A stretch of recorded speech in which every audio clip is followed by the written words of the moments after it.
عاجل وفاة العميد حسان بن عمار مفتش القوات الخاصة بالجيش الجزائري. إنا لله وإنا إليه راجعون. في الأول كده هنوفي حضراتكم بكافة التفاصيل، بس لايك للفيديو، اشتركوا وفعلوا الجرس من كلمة الكل عشان خاطر يوصل لكم الجديد والترند. وقبل ده كله هنصلي على رسولنا الكريم عليه أفضل الصلاة والسلام. توفي العميد حسان بن عمار مفتش القوات الخاصة بعد صراع مع المرض. الرئيس تبون يعزي عائلته ويعبر عن حزنه العميق لفقدان الفقيد. توفي اليوم الخميس العميد حسان بن عمار مفتش القوات الخاصة بقيادة القوات البرية بعد معاناة مع المرض، وفق ما أعلنه بيان رسمي لوزارة الدفاع الوطني.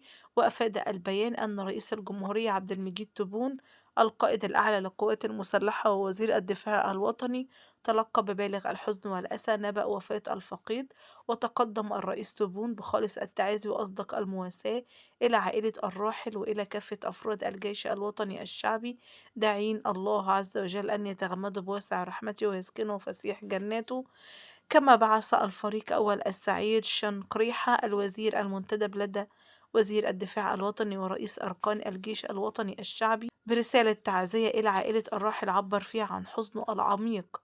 وجاء في الرسالة على إثر وفاة المغفور له بإذن الله تعالى العميد بن عمار حسان مفتش سلاح القوات الخاصة بقيادة القوات البرية.